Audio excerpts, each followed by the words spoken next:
en el ciclo Argumentando los Derechos Humanos en la mesa de análisis permisos de paternidad. Para la CNDH es importante proveer a mujeres y hombres de información sobre la protección de sus derechos.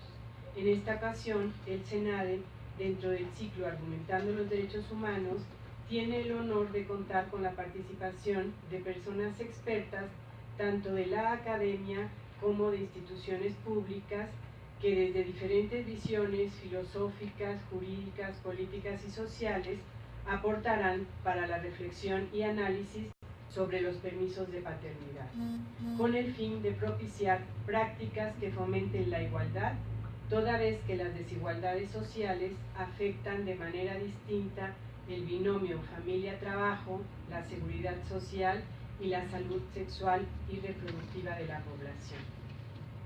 En nuestro país, no obstante las legislaciones específicas y las políticas públicas que suponen un avance en la igualdad de género, no ha habido grandes logros en la eliminación de la doble jornada para las mujeres ni en la participación de los hombres en el ámbito doméstico en cuanto al reparto de las tareas familiares.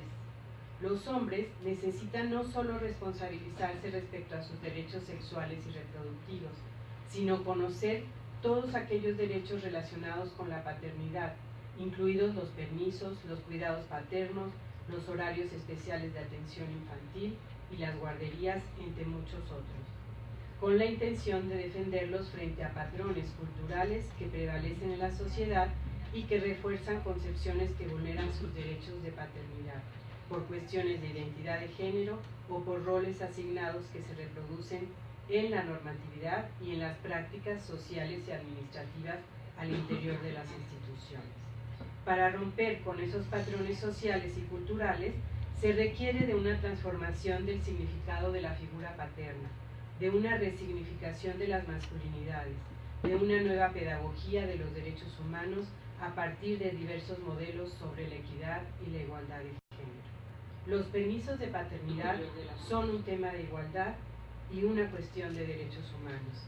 Tienen que ver con la obligación del Estado de garantizar los derechos de hombres y mujeres por igual, así como de impulsar medidas que ayuden a conciliar la vida familiar y laboral y también a democratizar la seguridad social. La CNDH, para contribuir a ello, considera fundamental que el goce y ejercicio de los permisos de paternidad se realice en condiciones de igualdad, por lo que los servidores públicos que laboran en ella, de solicitarlo, cuentan con el derecho a disfrutar de tales permisos.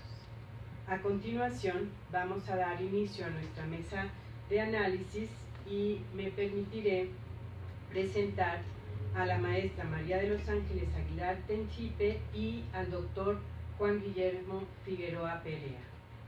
En un primer orden va a participar la maestra María de los Ángeles y voy a permitirme leer su currículum. La maestra Aguilar es licenciada en Derecho por la Universidad Veracruzana. Cuenta con estudios de especialización en Derechos Humanos por el American University Washington College of Law. Es maestra en Derechos Humanos y Democracia por la Facultad Latinoamericana de Ciencias Sociales. Colaboró como pasante en el área legal de la Corte Interamericana de Derechos Humanos en San José, Costa Rica. Se ha desempeñado como visitadora auxiliar y jefa de la Unidad de Atención a Migrantes en la Comisión Estatal de Derechos Humanos de Veracruz, como subdirectora de Determinación de Medidas de Riesgo en la Unidad para la Defensa de los Derechos Humanos de la Secretaría de Gobernación, así como consultora de la Misión de Asistencia Técnica para el Mecanismo de Protección para las y los Defensores de Derechos Humanos en Honduras, en colaboración con la Unión Europea. Recientemente se desempeñó como directora de fortalecimiento del tejido social en la Comisión Nacional para Prevenir y Erradicar la Violencia contra las Mujeres de la Secretaría de Gobernación y actualmente se desempeña como secretaria técnica de la Procuraduría Federal de la Defensa del Trabajo. Le cedemos la palabra a la maestra María de los Ángeles.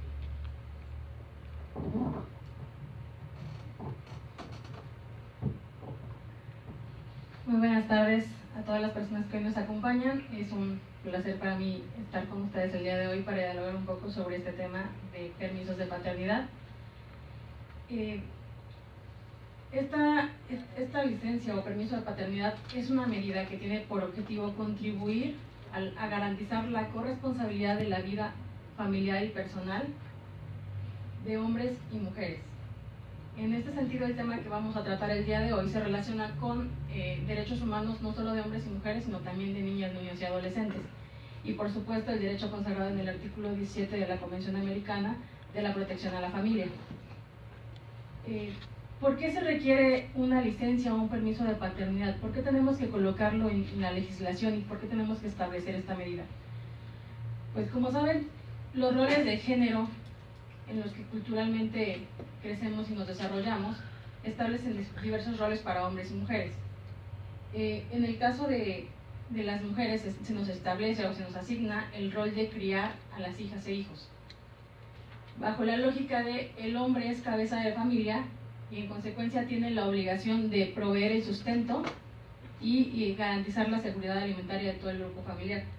La mujer se tiene que quedar en casa a cuidar a la familia y si trabaja, se consideraba entonces que el salario de la mujer es un salario que aportaba, que coadyuvaba a la economía familiar, pero no como la posibilidad de que una mujer estuviera a cargo por completo de la familia. Sin embargo, actualmente esto ya no representa la realidad social. Debido a los cambios económicos y sociales que hemos experimentado como sociedad, pues actualmente la mujer también se ha visto en la necesidad de incorporarse al ámbito laboral. Sin embargo, a pesar de que la mujer, de acuerdo con las últimas estadísticas del INEGI, representa el 38% de la población económicamente activa e incluso prácticamente una tercera parte de los hogares en México se encuentran a cargo de mujeres, se nos sigue considerando como que aportamos una ayuda a la economía familiar y no como consecuencia implica que tanto en el ámbito nacional como internacional percibamos un salario menor que los hombres. Y esto podría parecer, digamos, una mera percepción. Sin embargo, el Coneval realizó un estudio denominado Género y Pobreza, y este estudio señala que de mujeres y que en general en México las mujeres ganan, déjenme darles la cifra exacta, debido a la discriminación salarial de las mujeres, en nuestro país las mujeres ganan la quinta parte menos que sus pares, aun cuando posean el mismo nivel educativo. Asimismo, dada la inserción de las mujeres en el mercado laboral, tenemos menores prestaciones sociales que los hombres. De acuerdo con este mismo estudio, para 2016, por cada 100 hombres ocupados que contaban con beneficios de seguridad social, únicamente 62 mujeres contaban con este mismo beneficio. Y esta brecha entre hombres y mujeres se acentúa cuando se trata de, cuando nos vamos a estratos más pobres. En este caso, por cada 100 hombres ocupados con prestaciones sociales, 49 mujeres ocupadas tenían acceso a estas garantías. Por otra parte, las mujeres, en particular las más pobres, continúan dedicando mucho mayor tiempo, que es lo que señalaba Maru, la doble jornada laboral, porque por un lado las mujeres trabajan y cumplen con una jornada, pero al llegar a casa tienen que continuar con las labores del hogar. De acuerdo con este mismo estudio, en promedio las mujeres dedican entre 12 y 17 horas semanales más que los hombres a labores domésticas. En igual sentido, dedican entre 5 y 14 horas semanales más al cuidado de otras personas, niñas, niños, adolescentes, personas enfermas, personas adultas mayores, dentro o fuera del hogar. Esta situación, de acuerdo con estudios del Banco Mundial, orilla a las mujeres a trabajar en situaciones o en el ámbito informal, y esta es la razón de que las mujeres cuenten con menos seguridad social y menos prestaciones cuando están en el ámbito laboral. Adicionalmente, esto impulsa también la segregación o las brechas salariales, con impactos que, de acuerdo con estudios de la Organización Internacional del Trabajo, se dan a nivel macro, a nivel empresarial y a nivel, obviamente, de la vida individual y familiar. Desde este punto de vista es claro entonces la forma en que los roles de género nos afectan como mujeres. Sin embargo, a su vez estos roles de género afectan también a los hombres. En este caso se les considera como poco aptos para la crianza. Se dice que somos las mujeres quienes tenemos el instinto materno y en consecuencia quienes estamos por naturaleza creadas para educar a los hijos, y los hombres en consecuencia pues no son considerados para ejercer los cuidados paternos. Sobre este punto abundará mucho más el doctor Guillermo. Solamente quiero poner un caso que recientemente fue abordado por una organización feminista, GIRE, en el cual tuvieron que llevar el caso hasta la Suprema Corte de Justicia, porque el Instituto Mexicano del Seguro Social únicamente consideraba como prestación para los hombres el servicio de estancias infantiles si eran viudos, si eran divorciados o si tenían la patria potestad. O sea, fue necesario que llegara el caso a la Suprema Corte para que la Suprema Corte señalara que esta era un obstáculo para los derechos en igualdad de hombres y mujeres de la crianza de hijos, y para que se le diera acceso, en por lo menos ese caso, a estancias infantiles. Finalmente, en el caso de los niños, pues también afecta estos roles de género para que ellos reciban y tengan el cuidado y la convivencia con los padres. Desde esta perspectiva, la licencia de paternidad tendría al menos 3 beneficios, de acuerdo con el estudio de la OIT. Primero, ofrece al padre la ocasión de establecer un vínculo con la o el recién nacido y le permite participar más en el ámbito doméstico, lo cual representa tanto un derecho como una obligación del padre. Segundo, de acuerdo con diversos estudios, la actuación del padre en los días siguientes al nacimiento del bebé tiene efectos positivos en el desarrollo y salud del bebé. Y tercero, la mayor participación de los hombres en las tareas domésticas beneficia a la mujer, en principio por la recuperación postparto y posteriormente para equilibrar mejor las prioridades profesionales. Sin duda la reforma a la ley laboral, que establece la posibilidad de estos 5 días para que los hombres puedan gozar de la licencia de paternidad, 5 días hábiles posteriores al nacimiento o a la adopción del bebé, representa un gran avance en este ámbito de la corresponsabilidad de la vida familiar. Sin embargo, no es suficiente. ¿Por qué? Porque la recuperación postparto no dura 5 días hábiles, mucho menos si se trata de una cesárea, porque el bebé no deja de requerir cuidados especiales 5 días hábiles posteriores a su nacimiento, y porque con ello definitivamente no se garantiza la igualdad sustantiva entre hombres y mujeres. En este sentido, resulta indispensable elaborar políticas públicas dirigidas a garantizar la corresponsabilidad entre la vida familiar y laboral de hombres y mujeres. La OIT ha hecho diversas recomendaciones en este sentido, y en el estudio en el que realiza cuáles son los impactos de que este tipo de políticas públicas no se lleven a cabo, señala entre los impactos negativos a nivel macro o a nivel nacional, porque existe un desaprovechamiento de la fuerza laboral femenina, que afecta la productividad y competitividad de los países y debilita sus trayectorias de crecimiento económico, además de dificultar en general la reducción de la pobreza. Esto porque, como decíamos, si las mujeres continúan ganando menos que los hombres, nos cuesta más coadyuvar a erradicar la pobreza. Si continúan trabajando en situaciones fuera de las prestaciones laborales, pues claro que cualquier enfermedad va a impactar más en su economía. Por otra parte,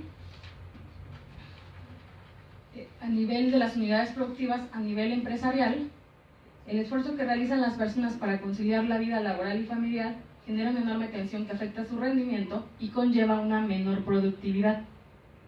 La tensión no resuelta entre la vida laboral y familiar genera una mayor rotación de personal y dificultades para contratar y retener trabajadores, especialmente trabajadoras de mayor nivel de especialización. Además de que conlleva, pues al momento de la rotación, capacitar nuevamente a cada nuevo empleado que llega a la empresa para darle el nivel que ya tenía tal vez otro que se fue por algún tipo de problema familiar o de este tipo. Y en la calidad de vida individual, esto se manifiesta en problemas de salud, pérdidas de ingreso para las mujeres, falta de oportunidades de educación para niñas, niños y adolescentes y riesgo de trabajo infantil. También se profundiza la conflictividad social, pues en el caso de niñas, niños y adolescentes, aumenta la probabilidad de que se vean afectados por problemas sociales como el embarazo temprano, el abuso de sustancias y la criminalidad. Esto de acuerdo con los estudios de la OIT. Las implicaciones sociales se vuelven todavía más contundentes cuando los grupos de población con salud física precaria y menos niveles de educación quedan en la sociedad. Por el contrario, impulsar estas políticas de corresponsabilidad, pues a nivel nacional, en sentido contrario, pues impulsa el crecimiento del país, que es una mayor fuerza de trabajo que utilizas. A nivel empresarial, una persona que está a gusto en el lugar en el que trabaja no se va a ir de forma tan fácil, conservas a las personas capacitadas en los lugares en los que deben estar. Esto se puede dar tanto a nivel estatal, a nivel de las instituciones, como a nivel de las empresas. Y de hecho, la OIT menciona un estudio en el que se realiza como un cuestionario, una encuesta, y le preguntan a las personas que qué es lo que prefieren encontrar en un trabajo o cuáles son las condiciones por las cuales se quedarían en un trabajo, y en muchas ocasiones, más allá del salario, los jóvenes consideran que el tener o el poder tener horarios flexibles y una política de corresponsabilidad de vida social y familiar los retiene más en un trabajo que un salario más alto, por ejemplo.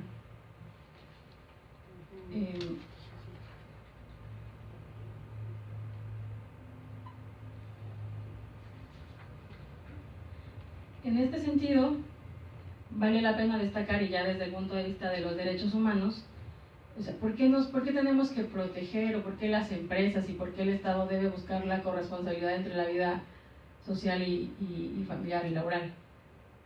Se trata de derechos humanos. Como lo decía al principio de la charla, el artículo 17 de la Convención Americana establece la obligación de proteger a la familia.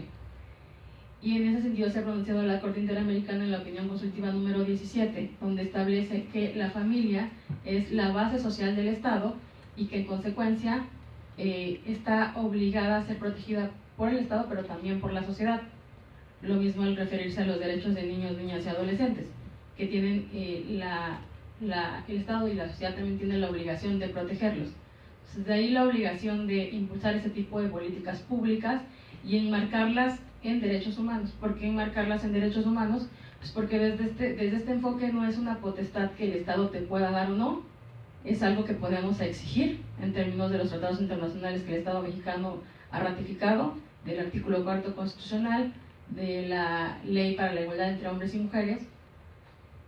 Pues en el mismo sentido también la Corte Europea se ha pronunciado de que el disfrute mutuo de la convivencia entre padres, madres, hijas e hijos constituye un elemento fundamental para la vida en familia. Algunos ejemplos finalmente de políticas de corresponsabilidad entre la vida social y laboral, pues es la flexibilización de la jornada laboral, la promoción de la jornada parcial y políticas públicas encaminadas a modificar patrones culturales en familias, escuelas y mercados de trabajo con el objetivo de tener un impacto en la organización. En este sentido, en España se ha dado como un empuje muy fuerte a las políticas públicas para que las empresas busquen y implementen políticas y planes de igualdad para impulsar la corresponsabilidad de la vida social y laboral. Ha habido resultados muy interesantes para las empresas. Finalmente, si de algún modo requiere una inversión, sí han visto mayor productividad en sus empleados, sí han visto beneficios para las empresas, e incluso se da un reconocimiento anual a las empresas que impulsen como la mejor forma de conciliación entre vida laboral y personal. Entonces esto es factible. Algunas empresas en México también lo han hecho, pero pero hasta ahora son contadas. Creo que nos queda un largo camino aquí para impulsar esto, tanto en las empresas como en las instituciones. Se necesita un cambio cultural y un cambio de mentalidad, porque muchas veces también creemos que el que está en la oficina más horas es el que más produce y no evaluamos por resultados y productividad. Muchísimas gracias.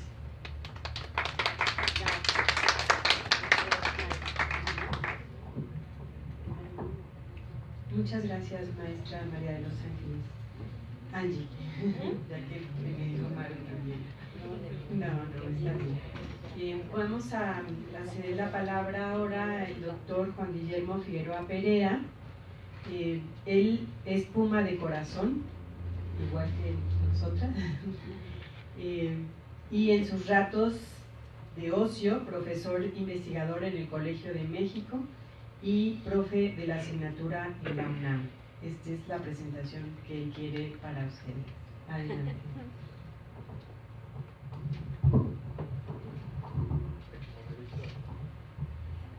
Miren, muchas gracias, buenas tardes. Lo que voy a tratar de hacer, y ojalá que motive mucho la discusión, además de lo que acabamos de escuchar entre los compañeros que estamos aquí presentes, es hablar de permisos de paternidad, pero no en el sentido que mucha gente se imagina. Uno podría hablar de permisos de paternidad como licencias de paternidad, ¿sabes? Ahora, desgraciadamente no alcanzó a llegar, creo que por el tráfico, el compañero Rafael Montesinos.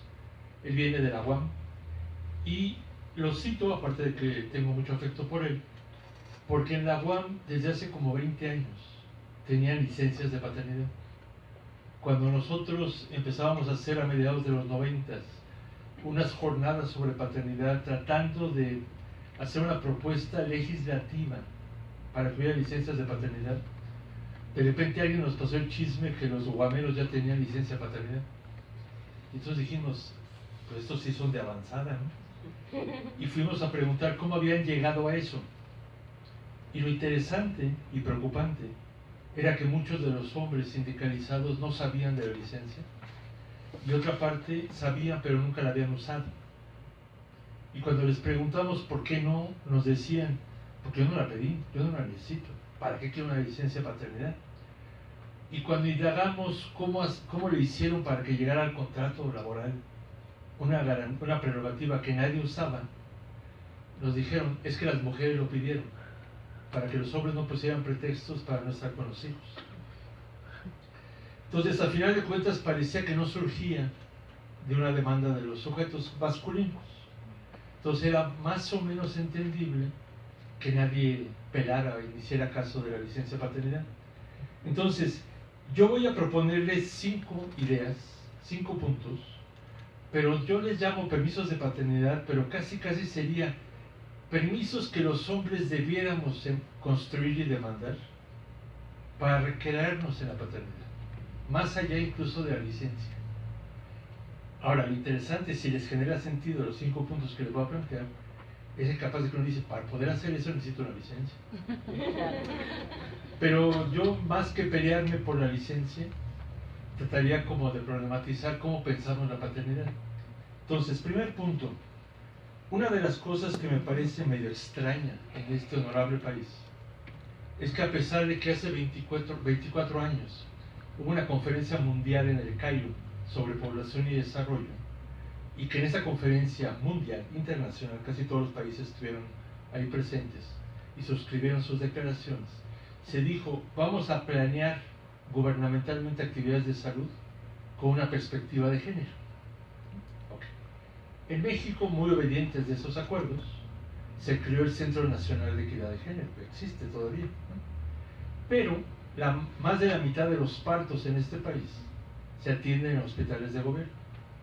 Y en los hospitales de gobierno está prohibido que los hombres entremos al parto. Los coautores del parto no podemos entrar al parto, del que somos coautores, ¿no? Es decir, se dice de género la perspectiva, pero al final de cuentas se sigue viviendo la atención al parto como una experiencia de las mujeres, ¿no? Y lo que dice la literatura, y ahorita acabamos a escuchar algo de eso, es que si uno se engancha como coautor de ese proceso reproductivo, desde el embarazo y después en el parto, se crean vínculos emocionales con la persona que aparece. Y esos vínculos emocionales no únicamente van a generar mayor acercamiento o cuidados, que es lo que muchas veces se demanda, sino incluso más dificultad para distanciarse del sujeto, para alejarlo, y más dificultad hasta para llegar a violentarlo. Es decir, tendría muchísimas ganancias el estar en el parto. Ahora, una de las grandes complicaciones es que yo sigo diciendo desde hace mucho tiempo que hay un proceso de feminización de la reproducción en sentidos que a veces muchos de nosotros ni siquiera nos damos cuenta. Yo no sé cuántos de ustedes que trabajan en comisiones de derechos humanos están de acuerdo en hablar de que el idioma al que hacemos referencia como primer idioma nuestro deba llamarse lengua materna. ¿Por qué demonios se llama lengua materna? ¿Por qué la UNESCO celebra un Día Mundial de la Lengua Materna? Yo le he preguntado a cientos de personas y me dicen, porque la madre nos enseñó a hablar. Yo digo, perdón, pero ni madres. Nos enseñó a hablar del contexto. No importa que haya pasado mucho tiempo con mi madre. Me enseñó el contexto, me enseñó incluso la ausencia del padre. Me enseñó a hablar los silencios de mi padre. Me enseñaron a hablar las influencias de la televisión, del barrio, de la escuela, todo el entorno en el que yo me muevo o que me moví desde pequeño. Entonces no es lengua materna, porque hoy que es el Día Internacional en contra de la homofobia, imagínense que dos hombres homosexuales tienen hijos, entonces sus hijos van a ser mudos. ¿Por qué va a ser la madre que les enseñe? En ruso se dice lengua de origen a la lengua primera que uno habla. Ahora, la institución que nos forma, como a mí me formó la UNAM, yo nunca diría que la UNAM es mi alma mater. Y la gente dice muy fácilmente que la institución que los formó es su alma mater. ¿Y por qué mater, carajo? Perdón, no quise decir carajo. ¿Por qué mater? ¿Por qué no pater? Tampoco alma pater. Yo digo que la UNAM es mi hogar académico. Hay que desfeminizar las palabras. Acaba de tener lugar el Día de la Madre. ¿Cuántos comerciales no escuchamos diciendo para la que nos dio vida? ¿Y el coautor qué demonios nos dio? 50% de ADN, ¿no? Yo a veces digo, la madre da vida y los padres damos lástima, ¿no? Es decir, ¿por qué se hacen festivales para la madre tierra? Yo no estoy abogando por el padre terruño, pero podría abogar por él, ¿no? Pero ¿por qué no desfeminizamos el origen de la vida? Porque si no desfeminizamos el origen de la vida, acabamos creyendo que los hijos son de su madre, no de su padre. Yo hablo de Blanca, mi compañera, como la coautora de mis hijos. Y algún día una médica me corrigió y dijo, no, está usted equivocado, profesor. No conozco a su compañera, pero ella no es la coautora de sus hijos. Le dije, no la conoce, ¿cómo sabe que no es la coautora de mis hijos? Me dice, usted es el coautor de los hijos de ella. Me dice, porque ¿quién parió? Digo, a ver, espérese. Acaba de decir la compañera, uno aportó el 50% del ADN, ¿no? Es decir, si no desfeminizamos la reproducción, cualquier intento de legislar la mayor presencia de los padres es artificial. Porque seguimos creyendo que los hijos son de ella, no de él. El mayor de mis hijos algún día le platicó a sus compañeros en la primaria, ahora es joven él, que su papá trabajaba dando conferencias, y cuando le preguntaron de qué, Sebastián le dijo, mi padre habla de cómo los hombres tienen hijos. Y entonces su maestra me dijo, ¿me puedes explicar qué pinche tecnología es la que tú investigas? ¿Cómo que los hombres tienen hijos? Dije, ¿por qué no tenemos hijos los hombres? Aunque no vivamos un par. Es decir, la primera idea es cómo desfeminizar la reproducción para pensar a los hombres en el parto.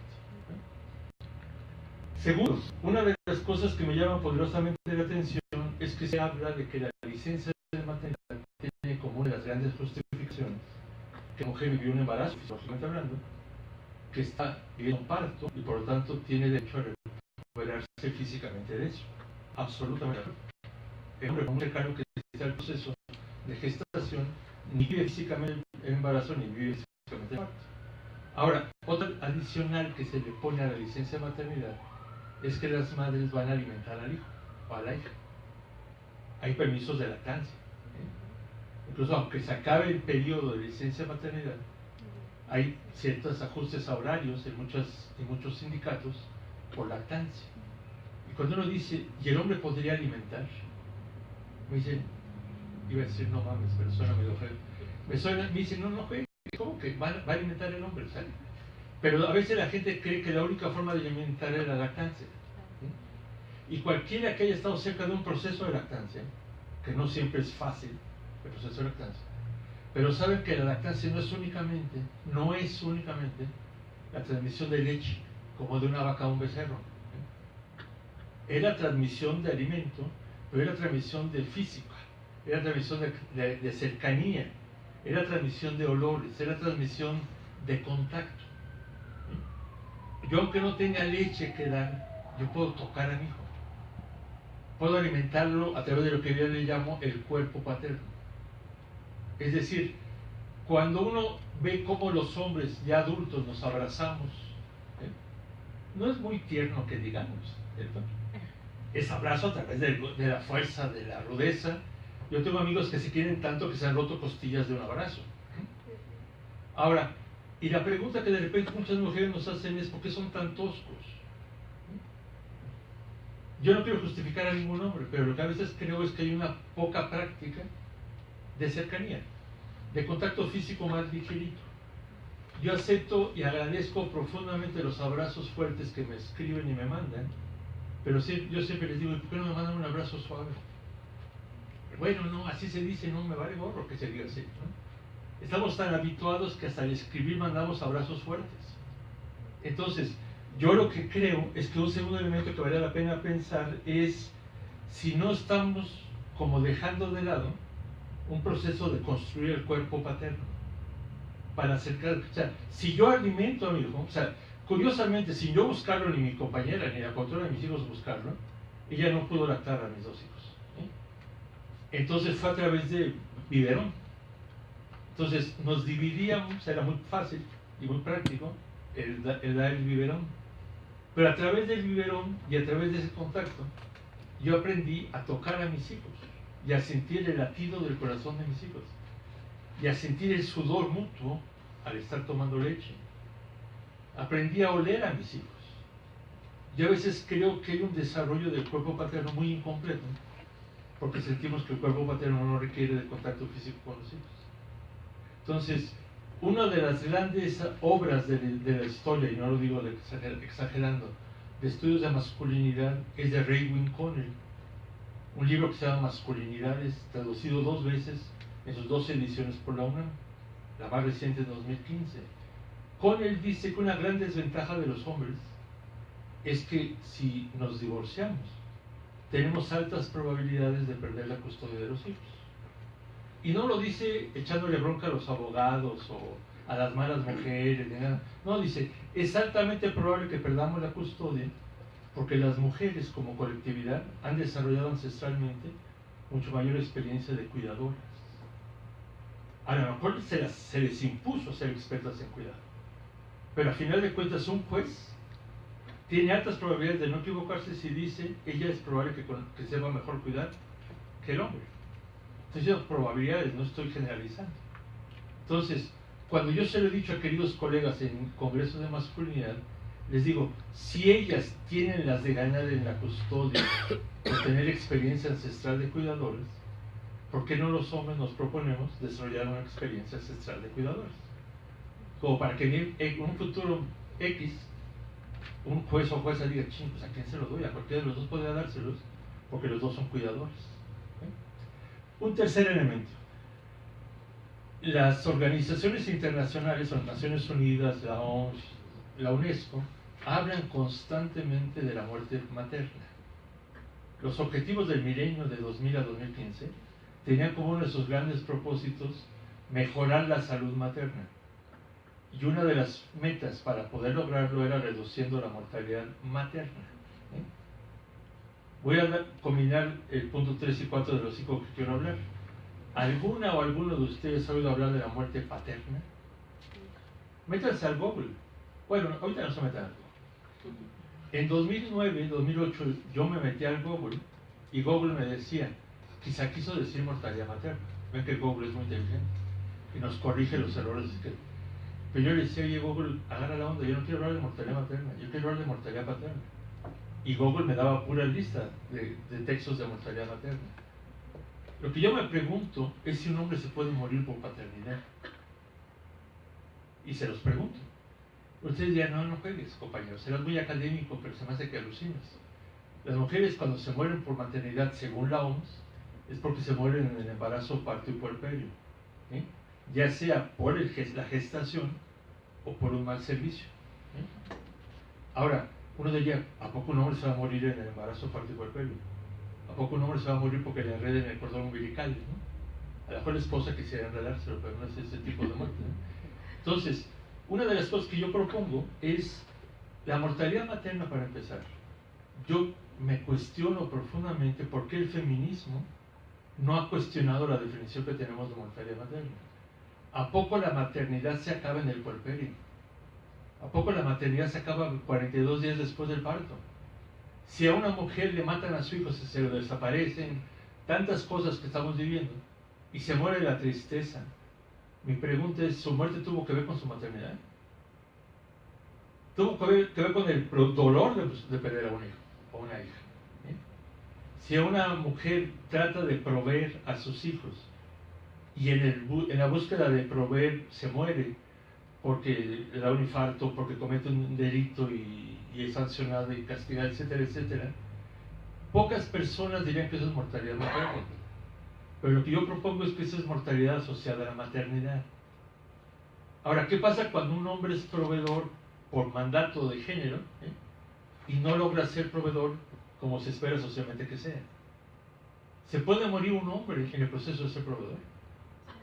Y si se muere por ser proveedor, un hombre que es responsable y que busca proveer para cumplir con su paternidad, ¿a alguien se le ocurriría decir que eso es mortalidad paterna?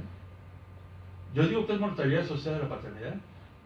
Sin embargo, si ustedes piensan en el personaje más importante de la obra de Los Miserables de Víctor Hugo, el personaje se lo metieron a la cárcel 20 años por robarse pan para su sobrina que está muriendo de hambre. ¿Cuántos delincuentes, y ustedes trabajan en derechos humanos, cuánta gente vas a quitar de los delincuentes?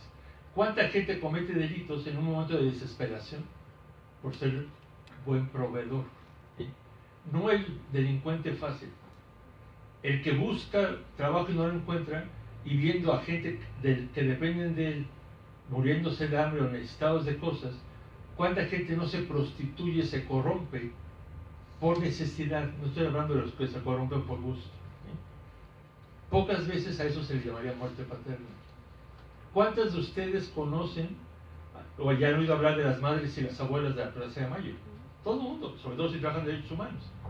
Pero ¿cuántos y cuántas han oído hablar de los padres de la Plaza de Mayo? Existieron los padres de la Plaza de Mayo, esas madres no gestaron solas.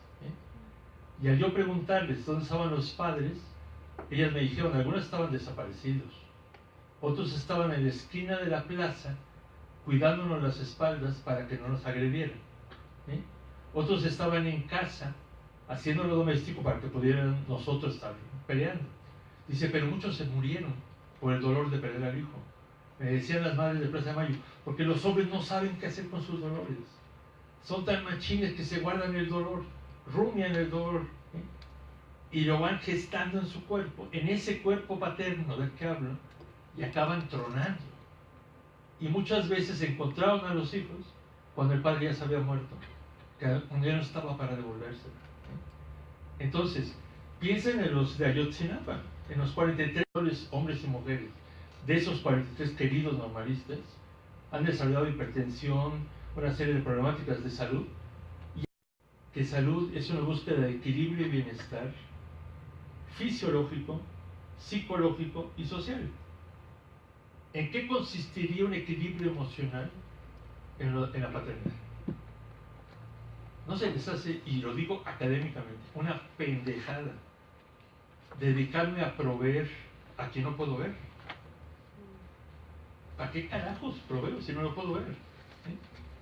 Una de las cosas que creo es que por haber sobre responsabilizado la definición de paternidad que tenemos y por haber desludizado, no sé cómo se llama, haber quitado lo lúdico a la paternidad, hemos exacerbado la presencia de vicios y abusos en la paternidad. Si yo no gano nada con la paternidad más que puras responsabilidades, padres solo para buscar más responsabilidades, ni madres. yo me reproduje porque veía una parte lúdica potencialmente de la paternidad.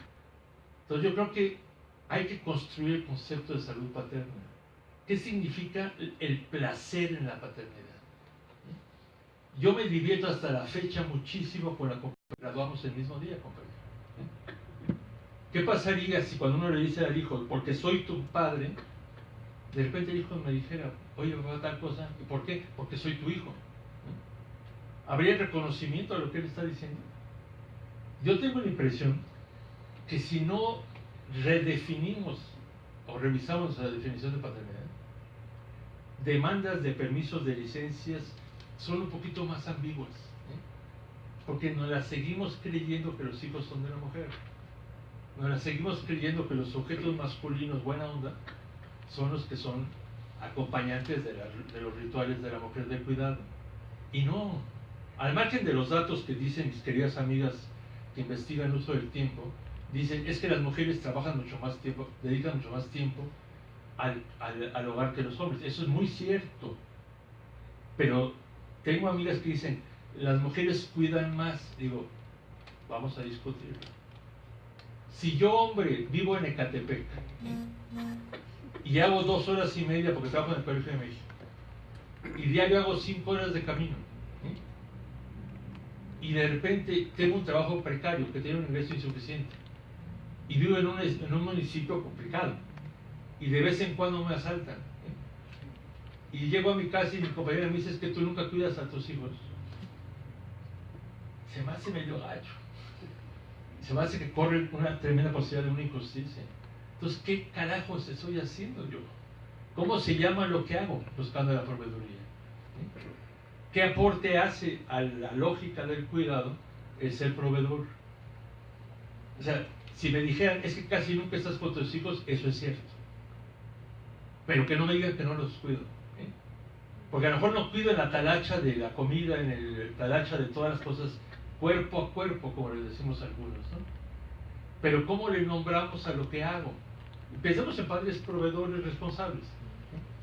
Yo tengo la impresión, y para eso termino, que hay que desfeminizar la reproducción y desfeminizar la categoría de cuidado para hacerla más relacional. Y creo, y les pregunto si nos podemos permitir eso. Pero no únicamente habrá que permitirnos como progenitores masculinos, sino si las mujeres estarían de acuerdo en ese tipo de planteamiento. Pues muchísimas gracias.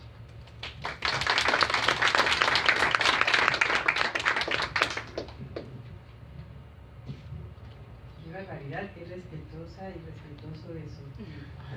Abrimos entonces la sesión de preguntas para nuestras personas invitadas del día de hoy.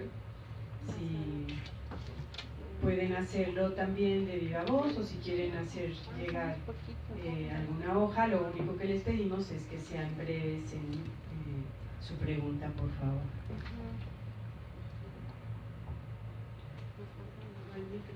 Micrófono para presentar. Voy para allá. Gracias, muy amable. ¿Para quién va a ser? Para saber si paso el micrófono. Gracias. Bueno, si suena, no, sí. Gracias, Ana Luisa Nerio. Yo estoy en la Unidad de Igualdad de Género de la CNDH y es de las áreas que promueve justo los permisos de charlas, que en muchas lecturas se intentan entender desde masculinidades y las masculinidades hasta paternidad. Bueno, este comentario de que los hombres a veces no ejercen el permiso, nos hemos topado con que aunque nosotros tenemos un permiso de 10 días en la comisión, me he topado con compañeros que me dicen que no lo ejercieron o porque lo desconocían o porque no le veían caso. Y creo que ahí el punto es para la compañera que viene de la Secretaría de Trabajo. Una pregunta. Ustedes, a partir de la resolución de la demanda que presentó GIRE, no sacan como un extracto para que hagan un convenio con el Instituto Nacional de las Mujeres y las diferentes áreas que ustedes supervisan laborales, para que se haga una pequeña cartilla, así como lo saca la CNDH crítico, porque muchos hombres sí sabemos que existe la paternidad, pero no sabemos a ciencia cierta las horas, los días y cómo la podemos ejercer. Esa es una. Y también una propuesta, bueno, les mandé el papelito para que se reforme el artículo 4 de la Constitución que habla de la familia y se ponga un párrafo de la paternidad en general y todo lo que comentó aquí el maestro del Colegio de México. Eso es muy importante, pero como ya es más específico que se reformara la Ley General de Salud para que ahí viniera y en todos los planes de estudio de Derecho, de Trabajo Social, Sociología, se pusiera como un capítulo de una materia X. Porque ese es el problema. Todos hasta contamos chistes y sabemos que existe este derecho, pero no lo conocemos, no lo ejercemos, y las instituciones, el Instituto de la Mujer, que trabajan con la familia de las mujeres, lo difundan, como comentó ahorita la compañera, y aprovechando que estamos aquí en el Senado, en un futuro de esa área, saque una pequeña cartillita o tríptico de esos derechos en general. Gracias.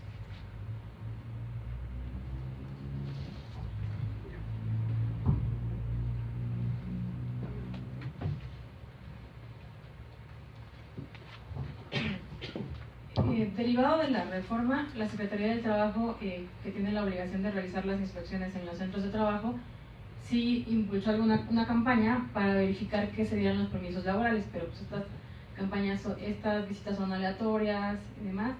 Yo creo que falta todavía dar más impulso en este punto, pero también hay una norma que tiene que creó Mujeres de Igualdad Laboral, que impulsa en las empresas una certificación oro, plata, derivado de que impulsen la igualdad entre hombres y mujeres e impulsen políticas de corresponsabilidad entre la vida laboral y familiar.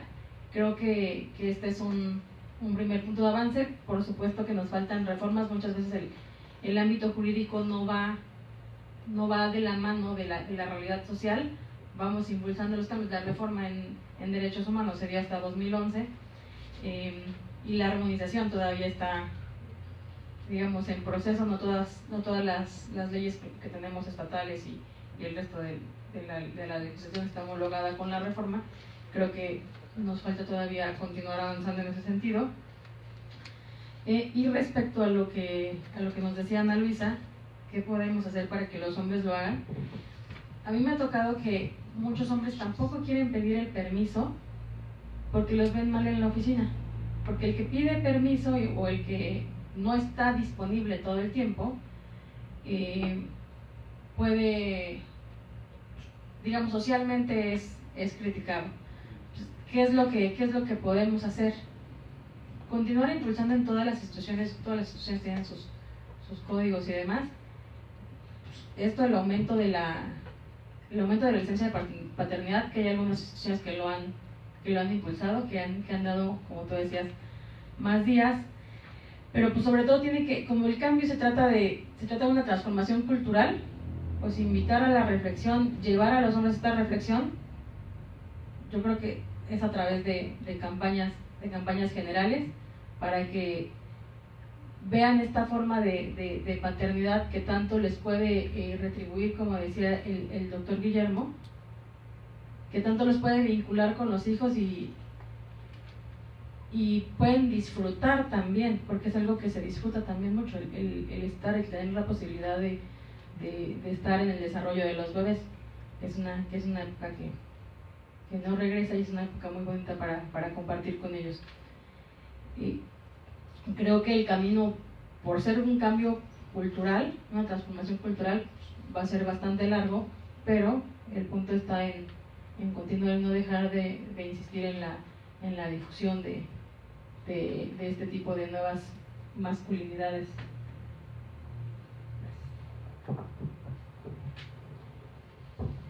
Mire,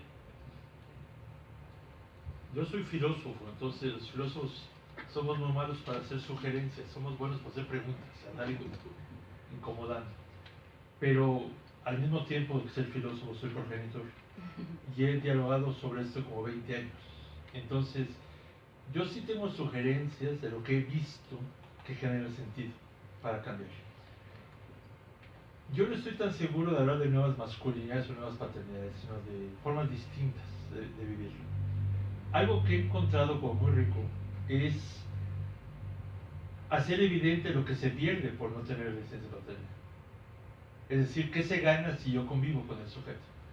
Cuando me dicen, ¿para qué quiero yo la licencia? Oye, camarada, pues para convivir con el sujeto. Ni siquiera me centro solamente en que para que acompañes a tu compañera a dividir las responsabilidades. Porque esta es una referencia que vale la pena.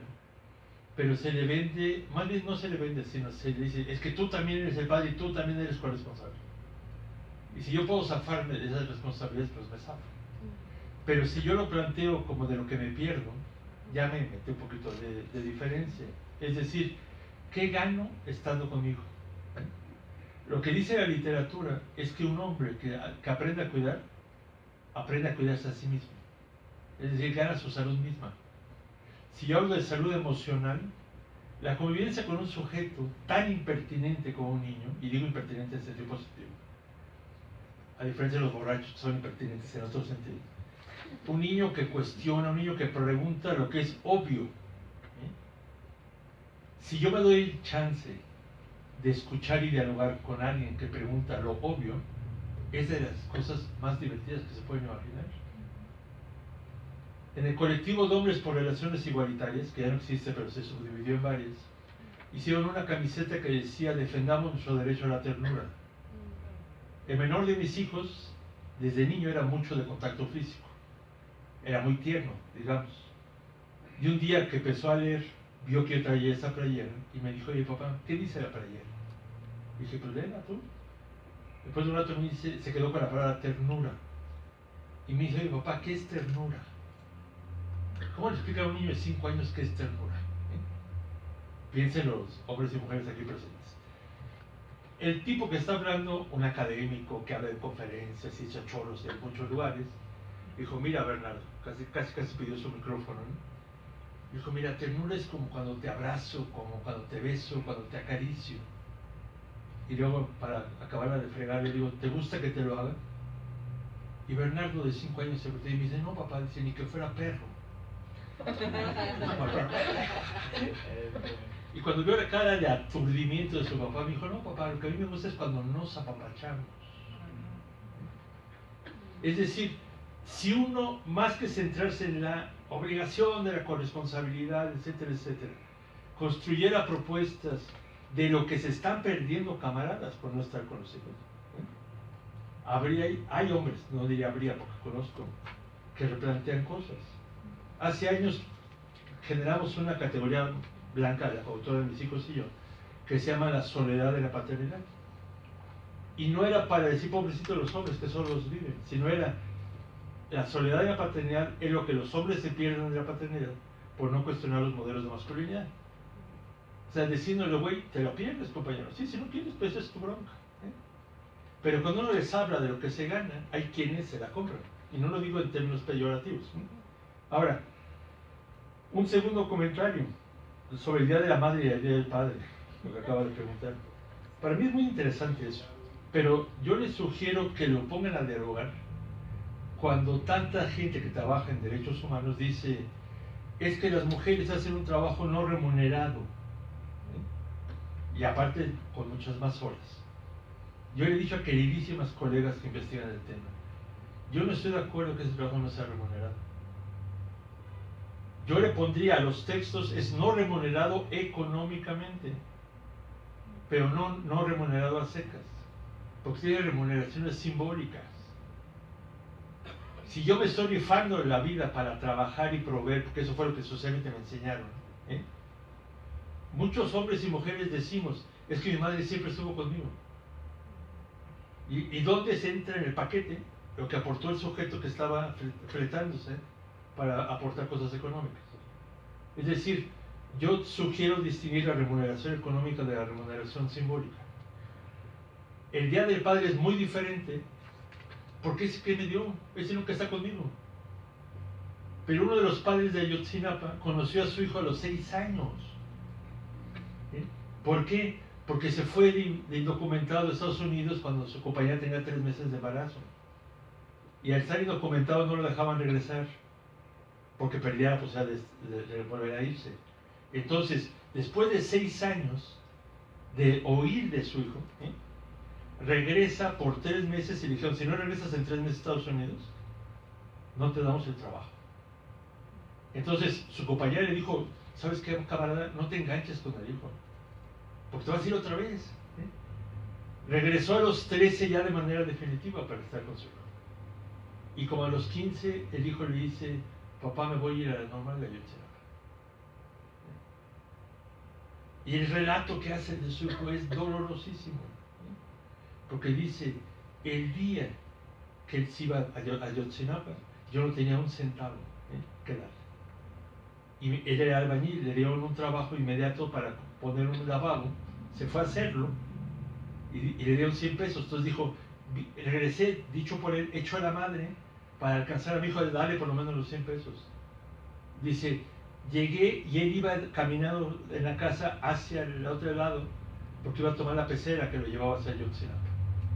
Dice, no me vio, y para mi mala suerte llegó a la esquina y pasó la pecera. Dice, y lo sigo buscando. Ese hombre, si alguien le pregunta al hijo, ¿tu papá estuvo contigo? No. O sea, físicamente no estuvo, pero estuvo de otras formas el sujeto. Entonces, yo creo que cuando ve la idea de la madre y la idea del padre, no es que echamos conferencias para el asunto, pero es cómo replanteamos las cosas. O sea, como reconociendo de diferentes formas también lo que aportan unos y otros en la labor de acompañamiento de los hijos. Ahora, otro comentario que tengo por acá es sobre la materia que decía el compañero, sobre paternidad y derechos humanos. Yo insisto mucho en lo que dije de la lengua materna y el alma mater y el dar vida. Hay que desfeminizar muchas cosas, porque los que hacemos filosofía del lenguaje, por una parte decimos que lo que no se nombra uno cree que no existe. Pero lo que también decimos es lo que uno cree que existe, uno lo interpreta y lo construye con las palabras que tiene para nombrar. No hay de otra. ¿Qué pasa cuando un hombre, de común acuerdo con su compañera en una pareja heterosexual, se embaraza, inician un embarazo? Pero que buscaron el momento con la compañera que querían y de repente ella dice, camarada, estoy embarazada. Y el hombre no se infarta, pues está contento, quería una... ¿Cómo le dice ese sujeto a sus carnales del alma lo que él está viviendo? Blanca se embarazó, Blanca está embarazada, mi compañera se embarazó, así en abstracto, a mí que me laven las manos, ¿no? Es decir, uno no nombra la experiencia que está teniendo. El buen hombre es el que dice, mi compañera está embarazada. Ahora hay unos cuantos hombres jóvenes que dicen, estamos embarazados. Pero ¿qué palabra o qué frase podemos usar los hombres en presente, primera persona, aplicada a nosotros, para describir lo que estamos viviendo durante el embarazo? Ninguna. Yo puedo decir, o sea, voy a tener un hijo, voy a ser padre, voy a futuro. Pero mi compañera dice, voy a tener un hijo, voy a ser madre, porque estoy embarazada. Lo que no se nombra uno cree que no existe. Entonces, yo creo que en esa lógica de las clases o de los discursos, habría que hacer clases de derechos humanos y lenguaje. Porque el no nombrar, y lo he dicho con muchísimas personas, excluye. Los hombres estamos excluidos de los espacios reproductivos. No únicamente por no poder entrar al parto, sino por no poder nombrar lo que vivimos en las experiencias reproductivas. Llegamos tarde a las experiencias reproductivas, pero no por tarados, sino porque el lenguaje no nombra eso. Yo le he dicho a estudiantes, o los más combativos a veces que los adultos, ¿por qué no organizamos un portazo en la sala de partos, como en los conciertos? Si no nos dejan entrar ni madres, nos metemos. Claro, sin lastimar a nadie, como en los conciertos, ¿no? Es decir, ¿me voy a esperar a que me den permiso para entrar al parto? Cuando mis hijos nacieron, yo soy académico hace muchos años, yo tenía derecho al ISSSTE. Y en el ISSSTE me dijeron, nada, que usted quiere entrar al parto, vayas a volar. Yo pagué medicina privada. No tenía por qué pagarla, pero tenía la lana para pagarla. Pero pude haberme ahorrado, o sea, no me costó haberlo hecho. Pero yo tenía el interés y el recurso económico para hacerlo. Pero ¿cuántos hombres ni siquiera lo ven como una necesidad ni como un derecho? Entonces, yo creo que una de las grandes sugerencias, y la subrayo, es desfeminicemos la reproducción. Y digámoslo desde los derechos humanos. Feminizar la reproducción violenta los derechos de las mujeres y violenta los derechos de los hombres. No es únicamente victimizar a uno de los dos, no, no. A los dos los violenta, porque sobrecarga a las mujeres, ¿sí? Y les niega a los hombres la posibilidad de recrearse en la paternidad. Y es tema de derechos humanos, definitivamente.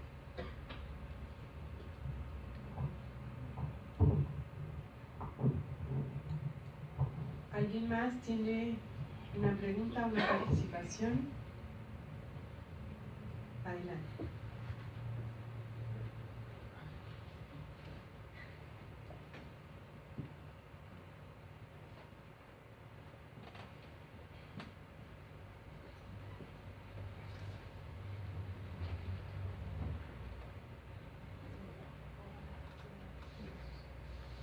Buenas tardes, soy Arturo Larios, soy investigador de este centro. Me congratulo mucho de estar aquí presente porque nuestro centro organiza espléndidas mesas que son auténticas sorpresas y esta no ha sido la excepción. Han tocado los ponentes de una manera muy profunda y muy interesante este asunto relacionado con la paternidad. Yo quería mencionarles el hecho de que por el lado de las mujeres tenemos el hecho de que todavía tenemos muchas trabas que vencer, y quisiera citar lo que escuché hoy en la mañana respecto de la candidata que renunció a la posibilidad de seguir participando en las elecciones que tenemos enfrente. Escuché un comentario de una persona en la calle diciendo qué bueno que lo hizo porque se dio cuenta que aquí va a pasar mucho tiempo para que una persona, una mujer sea presidenta, porque se me hizo una aberración, una estupidez, perdón por la palabra. Pero así como esto, en el lado que está tocando, sobre todo el ponente, pues hay todavía muchas trabas que tenemos presentes.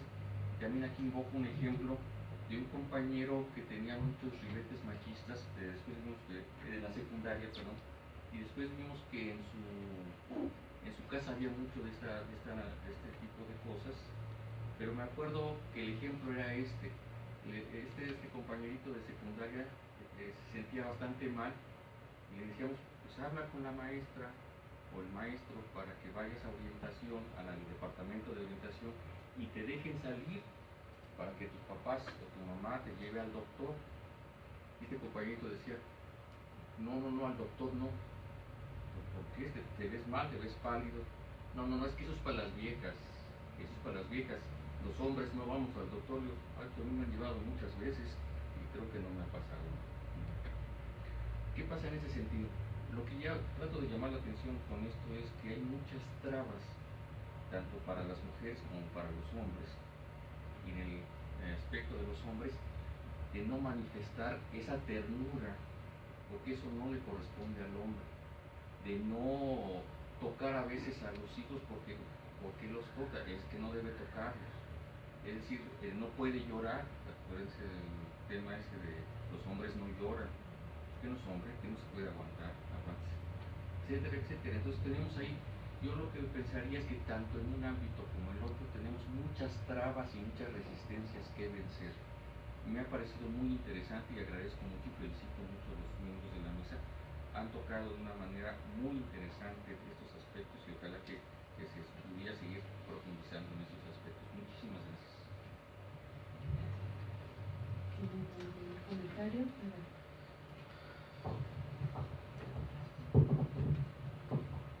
Si no preguntan, se arriesgan a que siga hablando,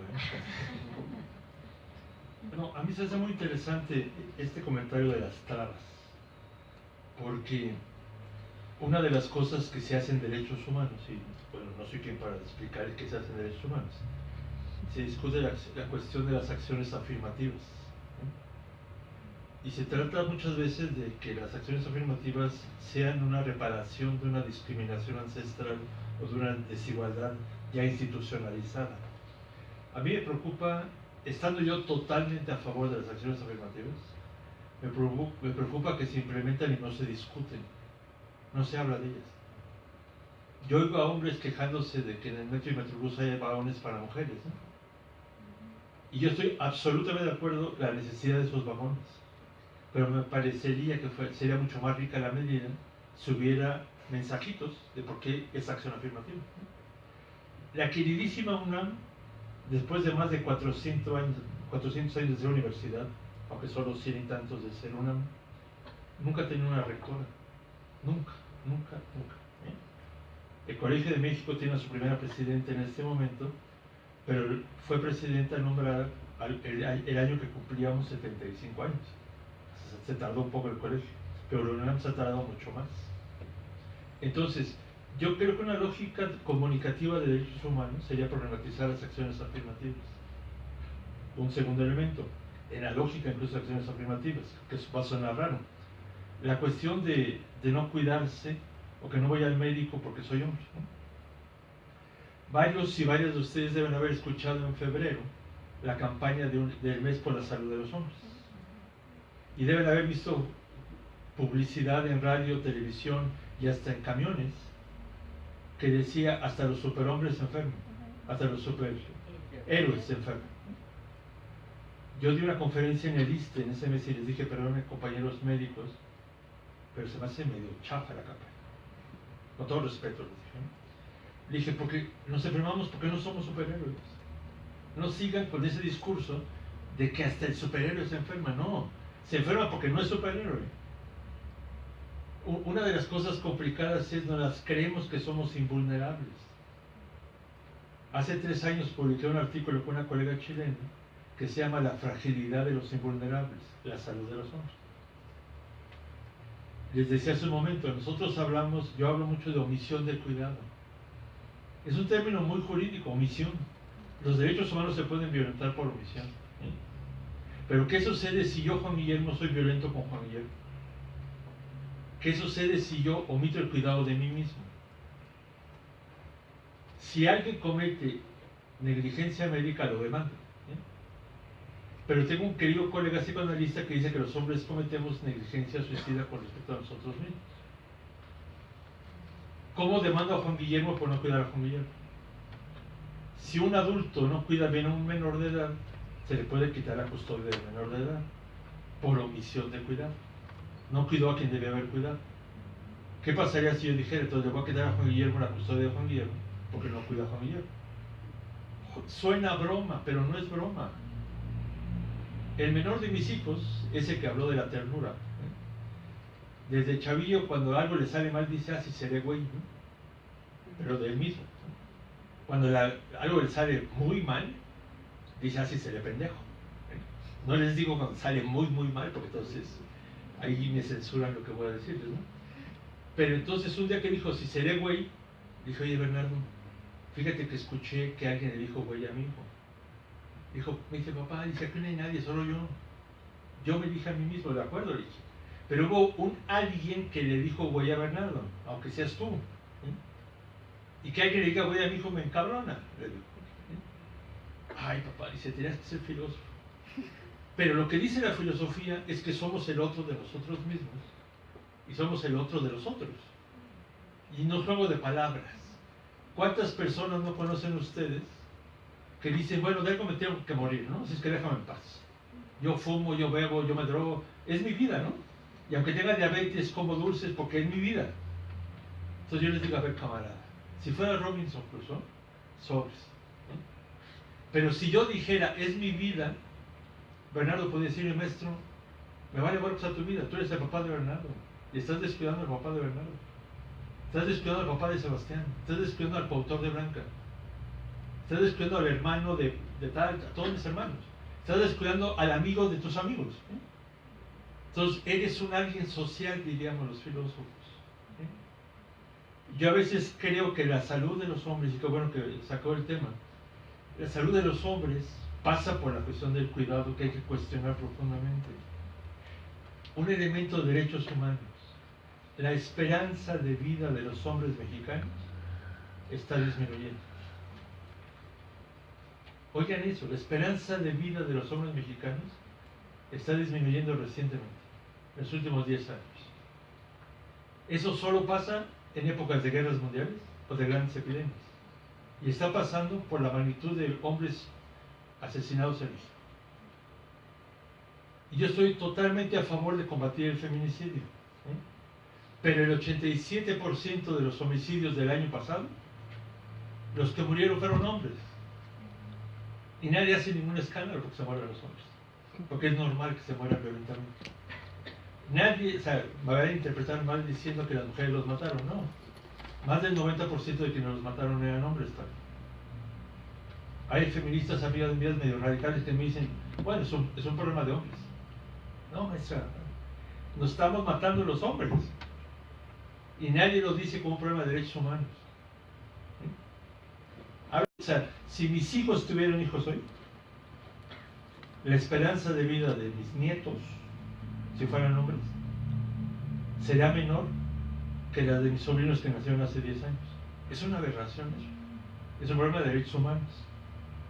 Y pasa por lo que sea la compañera del género. Los hombres aprendemos ciertos roles y nos llevan a fregar y decimos que todo está bien. Pues qué pinche noción de derechos humanos tenemos los hombres, ¿no?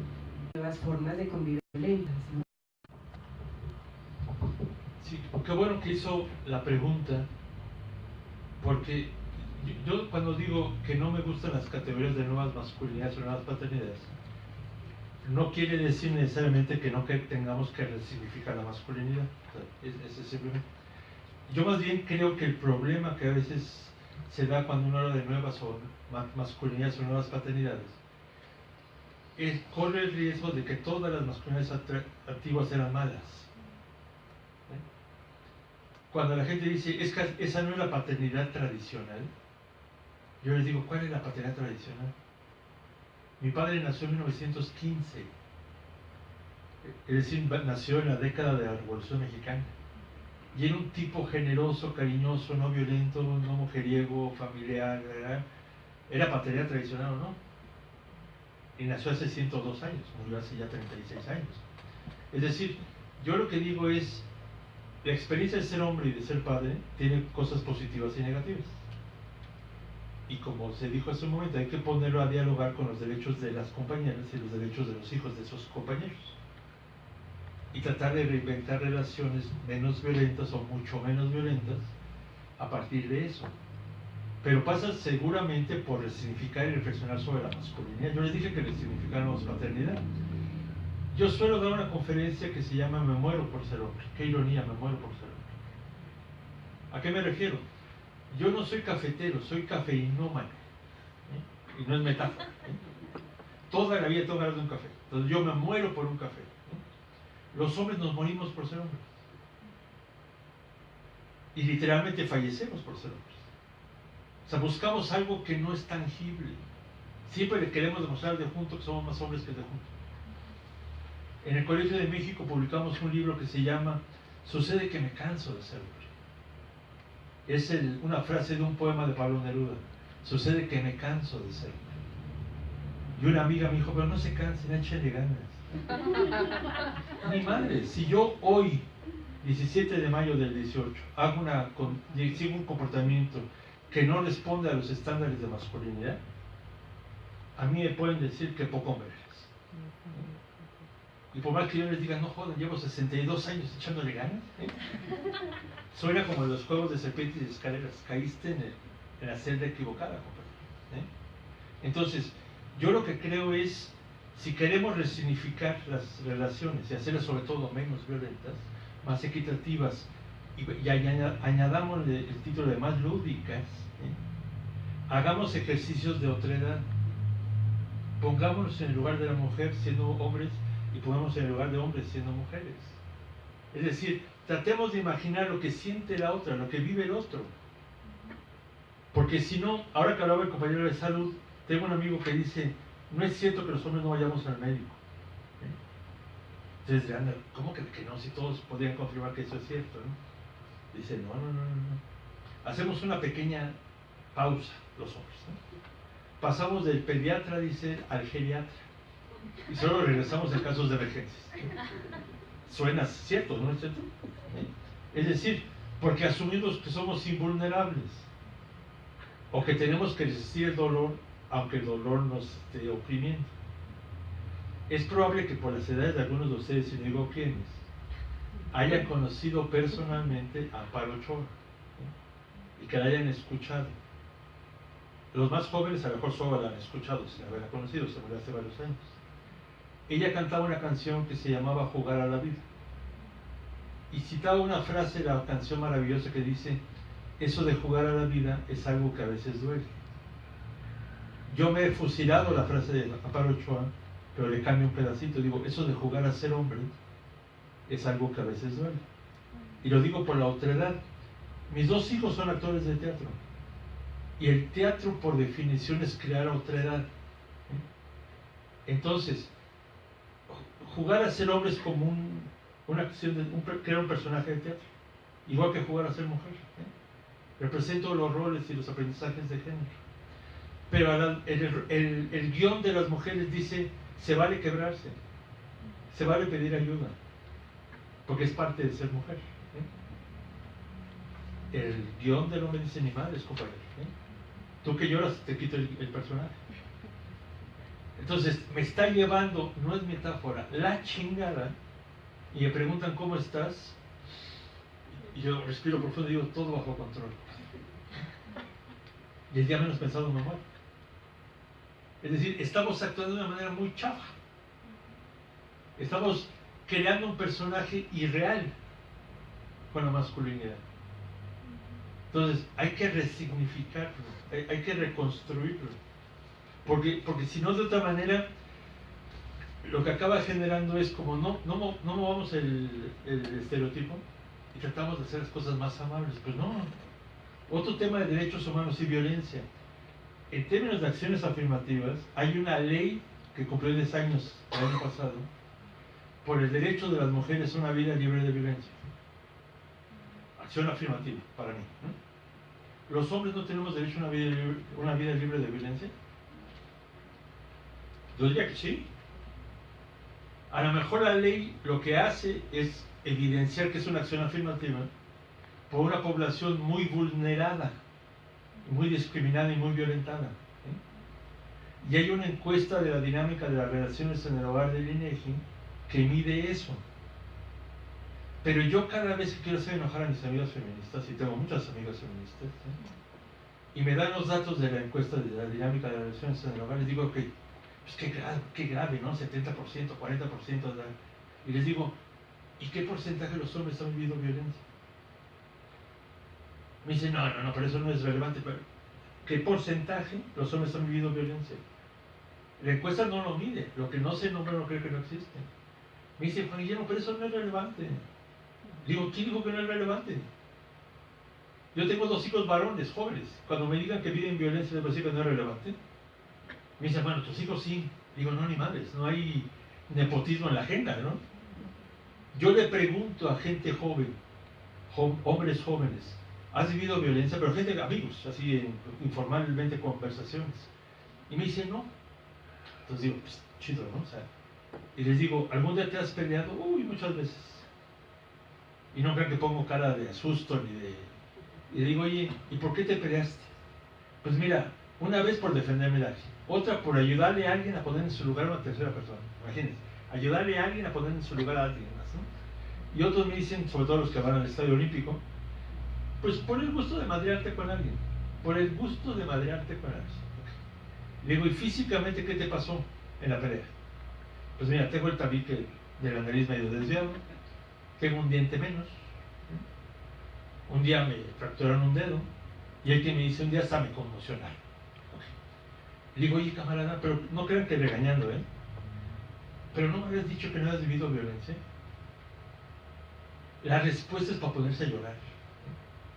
Me dicen: pues violencia no fue, es parte de ser hombre. Imagínense el umbral de violencia que toleramos los hombres, ¿no? Y que ejercemos. Cuando les digo: bueno, pero entonces para ti, ¿qué sí sería violencia? Hombres jóvenes universitarios, de los que estoy hablando. Me dice: bueno, pues violencia sería si me secuestran, si me cortan un dedo, si me torturan. Digo: no la chingues, camarada, eso es mega violencia. Pero imagínense que aprendemos los hombres a vivir y introyectar como parte del ser hombre la experiencia de vivir violencia y de ejercer violencia. Entonces, si yo empujo a mi compañera y ella me dice: oye, ¿qué te pasa? Ay, camarada, ¿se llama te empujé?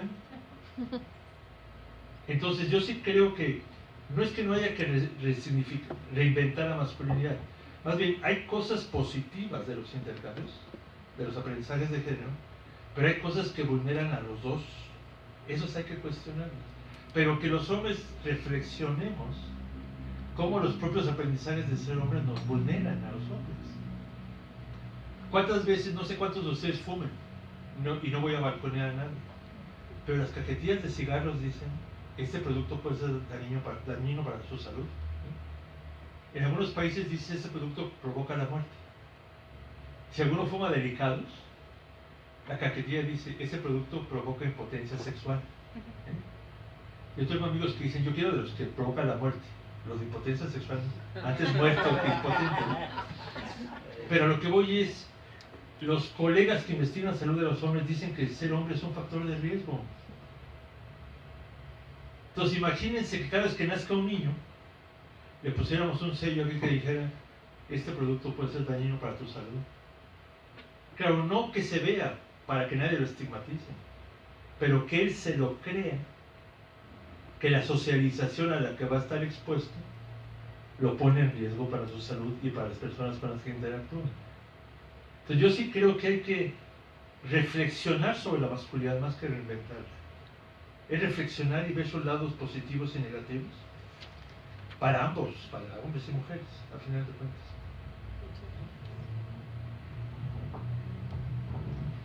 Bien, pues vamos a dar por concluida esta participación de nuestra ponente y nuestro ponente del día de hoy, y aprovechando que está la doctora Julieta Morales por aquí, le pediríamos si nos acompaña para entregarles el reconocimiento que les entrega la Comisión Nacional de los Derechos Humanos a través del Centro Nacional de Derechos Humanos. Este es para la maestra María de los Ángeles Aguilar Tenchipe.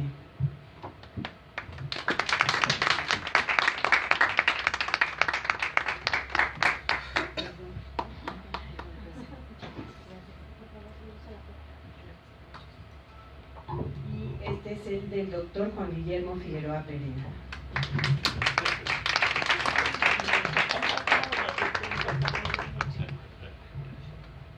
Muchas gracias, doctora. Pues muchas gracias a todas y a todos por estar el día de hoy aquí, y esperemos que sea el inicio de una serie también de un ciclo para poder trabajar esta nueva forma de vida de los hombres mexicanos. Muchas gracias.